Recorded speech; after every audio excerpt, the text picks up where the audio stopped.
I lost over 100 pounds, a third of my weight. I was probably at my heaviest. You don't ever weigh yourself at your heaviest, but I was probably over 340, certainly around there. And now as I sit here in front of you, I'm probably about 232. There's a fluctuation of a couple pounds that goes back and forth. It's a lot of weight. And I did not lose it for vanity. I was pretty happy with myself fat. I didn't mind being fat. It wasn't a big deal to me. I didn't mind how I looked.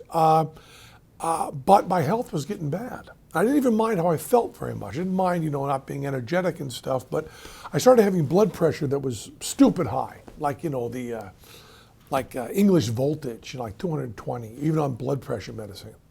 And I have two young children. I'm an old dad. My daughter was born when I was 50, so I'm 61 now.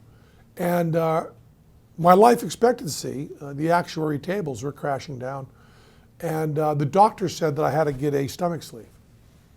It was a wonderful moment because it then gave me the option to go crazy.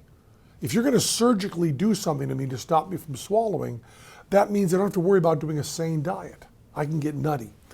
And being given the option to be nutty was all I needed. I realized that not only am I not good at moderation, I also don't respect moderation. Anyone I know who is able to do moderation, I don't like them.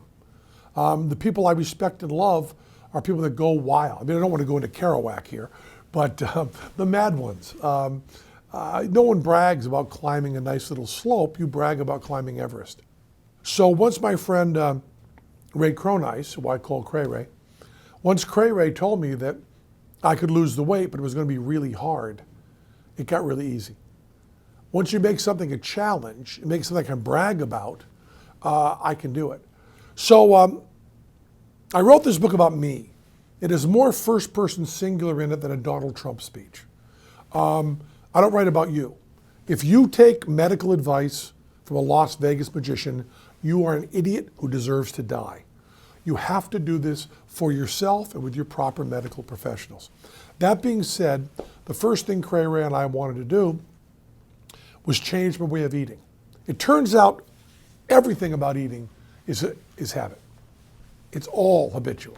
You think you have a natural inclination to like grilled cheese or donuts, not true. All we eat is habit. So I wanted to take a couple weeks and change my habit. And one of the really good ways to do that worked tremendously for me, is what's called the mono diet, which is just what you'd think from the root, eating the exact same thing. And I could have chosen anything. I could have chosen corn or beans or whatever. Not hot fudge, but anything. And I chose potatoes because it's a funny thing and a funny word. So for 2 weeks I ate potatoes, complete potatoes, skin and everything, and nothing added, nothing subtracted. When I say nothing subtracted, I mean no skin taken off, but also no water. You can't cut it up and make it chips in a microwave. Don't take water out of it. Leave the potato complete. So that means baked or boiled, and not at any meal time. You don't get up in the morning and eat a potato. You don't eat it at lunch or dinner. Meal times are obliterated. When you really need to eat, you eat a potato. And over that first 2 weeks, I lost, I believe, 14 pounds. So already I'm a different person. But I also reset my taste buds. I don't like to use the word addiction. It's a loaded word, and also I don't think anyone really knows what it means. But I was habituated to a great deal of salt, sugar, and oil. After 2 weeks of potatoes, that was gone. And the first ear of corn I had was candy. I mean, it was just amazing. It was so sweet and so full of flavors and so salty even. And I grew up in New England where there's wonderful fresh corn in the summer, but I'd always drenched it in butter and salt. I never tasted it. Well, then after that 2 weeks, I went to, a bean stew and tomatoes and salads, but still no fruit and no nuts, certainly no animal products. And I lost an average, these words are careful, an average of 0.9 pounds a day. So I took off pretty much all the weight in 3 or 4 months, in a season, in a winter. Because we have so many calories, our bodies are constantly in summer. We're preparing for winter that never comes. Winter came for me, and that was 17 months ago. So I've kept the weight off for 17 months. Now, 2 years is magic. Very few people keep it off for 2 years. I got 7 more months to go. I think I have a shot at it. I feel better. I'm happier.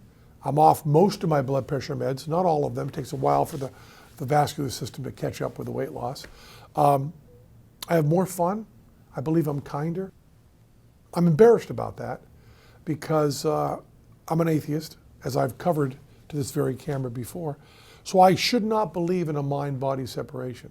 But somehow I believed that my mind could stay healthy and happy even if my body was falling apart. And I shouldn't have ever believed that, but I did.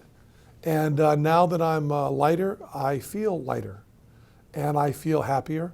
And there's a chance, my chances of living longer for my children have gone up considerably. I lost my mom and dad when I was 45. And a year of my life was in deep, deep mourning, And there's a very good chance my children will have to go through losing their dad. And I'd much rather they do that when they're a little older than having to do that when they're 15. Turns out that being with my children is more important to me than chocolate cake. All of that having been said, now that I'm at target weight, this is important, I also didn't exercise while I was losing the weight. Exercising is bodybuilding. It's a different thing. Wait till you hit the target weight, then you exercise. Then it's easy, then it really does good. But while you're losing weight, make it winter. Sleep a little more. Get sluggish. Let your body just eat the fat that you've stored up just the way you should. Hibernate a little bit. Let it eat the fat. Be a little bit like a bear. Now I eat no animal products, no refined grains, extremely low salt, sugar, and fat. Another way to say that same thing is two words: whole plants. That's all. That being said, every couple of weeks, at least 2 weeks go by, but every couple of weeks, I just eat without thinking. I eat, my son says, come on, Dad, eat like a man. I'll have a pizza with him. I'll have a hot fudge sundae with my daughter. If there's a special occasion, I haven't gone off program in 2 weeks, I'll eat whatever. When I'm in New York, if I haven't had anything in 2 weeks, I'll have a slice of really great pizza or maybe a little bit of corned beef on rye. But that is an occasional, rare, and appropriate meal. That's a special thing. It's not a cheat. I don't cheat because it's part of my plan. The weird thing is, though, after the microbiome changes and after the taste is reset, I do not crave donuts. I do not crave pizza. I do not crave ice cream or hamburgers. They taste okay when I have them. Oh, that's really not true. Chicken disgusts me now. I used to love chicken, fried chicken, chicken and waffles. It's kind of disgusting to me. Eggs kind of disgust me. Steaks, I liked for a while, and now that's kind of fading away, even hamburger. Everybody I know that's gone through this, we've lost altogether, a bunch of us, like 5,400 pounds. And I was just talking to a couple of what we call ourselves cronuts after Ray Cronice. I was talking to a guy last night, and he was just saying, no, hamburgers have fallen away too. And I realized the other day I was in an airport. I was stuck for 10 hours in an airport. And I said, I'm going to eat for entertainment because I got nothing to do. And so I just said, it's been a few weeks since I ate badly. Just eat whatever I want. And I realized after, without even noticing, I had cookies, I had a bagel. I hadn't eaten any meat at all. And they were all there, barbecue places, good ribs places, McDonald's. I lost the taste for it, which is really remarkable because I would have never guessed that. I would have never guessed it. And if someone had told me, oh, by the way, you just won't want this stuff. So the kind of punchline to this whole thing is after this whole incredibly restrictive diet and all of this willpower and all of this climbing a dietary Everest, as I sit here right now on the big think, I now eat whatever I want. But what I want has changed profoundly.